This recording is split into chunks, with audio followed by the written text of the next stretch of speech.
Last episode ended with the suite finally doing its job and one loose thread I said I would come back to. We broke the code on purpose, the properties caught it, and the oracle grew teeth. But every technique in this strand has quietly assumed one thing, that the thing you are checking holds still. A law you check once governs code that will answer the same way tomorrow. The reply suggester does not hold still. There is a model in the middle of it, and the same ticket can produce one draft today and a different draft tomorrow, both defensible, one of them worse. Nothing broke. Nothing changed in the repository. And correctness just stopped being a boolean. Here is the shift, stated plainly, because everything else in this episode follows from it. When there is a model inside your system, correctness is a distribution, not a yes or no. There is no failing line to point at and no commit to revert. A deterministic test asks one question: does this pass? A system that samples from a distribution needs 3: how often is it right, how badly is it wrong when it is wrong, and is that getting better or worse than it was last week? None of those is answered by reading a difference. They are answered by measuring, over and over, and measurement needs a machine of its own. The industry already knows this, and it learned it the expensive way. Hamel Hussein, who has shipped and rescued a long line of these systems, put the pattern bluntly: the products that fail share a failure to create robust evaluation systems. Not the wrong model, not a clumsy prompt, no measuring apparatus. And the practice that answers it, the EVAL harness, is now the fastest growing thing in this industry. Notice what it is. Not generation, not creativity, not a new kind of programming.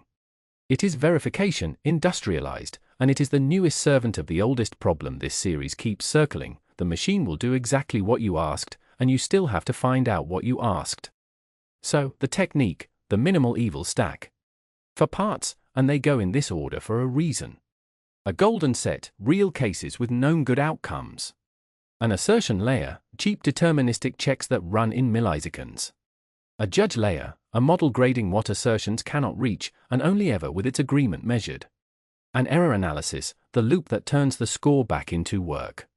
The order matters because each layer costs more and can be trusted less than the one above it, so you spend the cheap certain checks first. And build it small.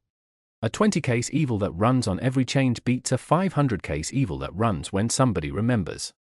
Layer 1, the golden set, and you started this a long time ago. 50 real tickets, pulled from the actual inbox, not 50 tickets invented at a desk, the angry ones, the ambiguous ones, the ones asking for something we do not sell, the one with a card number in the third line.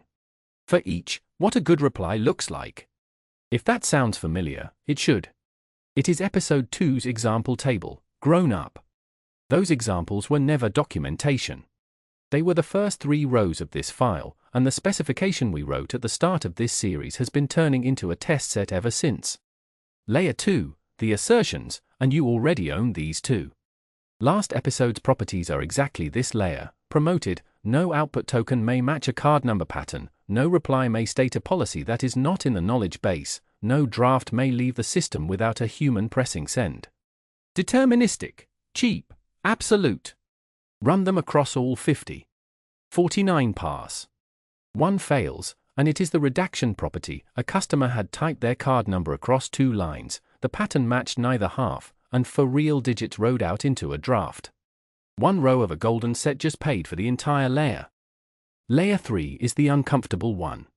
Assertions cannot tell you whether a reply is warm, or whether what it claims is grounded in what the ticket actually said.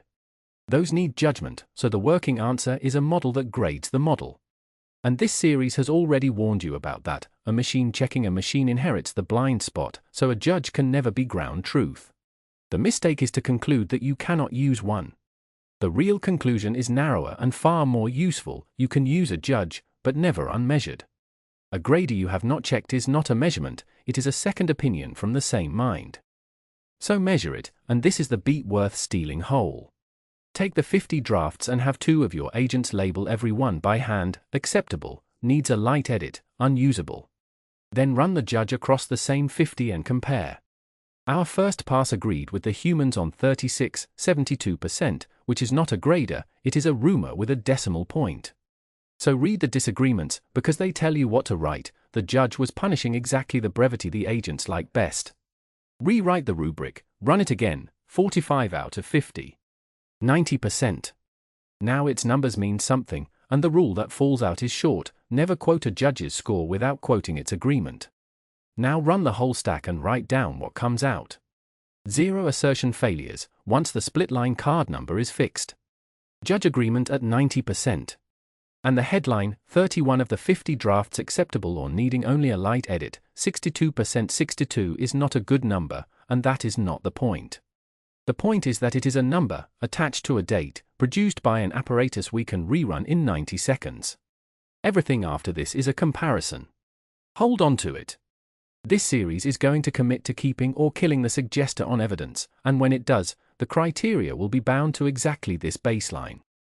The score is the least interesting thing the harness makes. The failures are the product. So read them, all 19, which costs about 20 minutes, and sort them into piles. 11 of ours land in the same pile. The model invented a refund window our policy does not contain, confidently, and in a lovely tone. That is not a scoring problem, it is a grounding problem, and it is now the highest value fix in the product, found by reading rather than guessing. And it closes something this series left open. Agents ignore the specifications they are handed. Of course they do, because nothing was checking. The EVAL is what turns a specification from a document into an enforcer. Which leaves the obvious question: does this harness measure anything, or does it just produce a comforting number? Last episode's answer applies: pointed one altitude higher. Degrade the system on purpose. Swap the model for a cheaper, weaker one, or corrupt the prompt. Quietly delete the line that says stay inside the knowledge base, and rerun.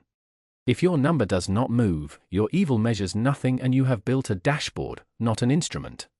Ours fell from 62 to 44, and the new failures clustered in exactly the way the deleted instruction predicted. That is mutation thinking aimed at the whole system, and it is the only proof that the number is load-bearing. The exercise, this week: collect 20 real inputs to something you have already shipped, write down what a good output looks like for each, then add one assertion and one judge, with the judge's agreement measured against your own labels. That is a working EVAL, and it costs an afternoon. The artifact is the EVAL harness starter, linked below with this episode's receipts, golden set format, assertion patterns, and the judge alignment recipe. And you will know it worked the first time you reject a change you liked, because the number went down. Which leaves us somewhere awkward. You now have checks at every altitude, reading, oracles, properties, mutants, evals, and you cannot afford to run all of them on everything. Next episode, the review budget.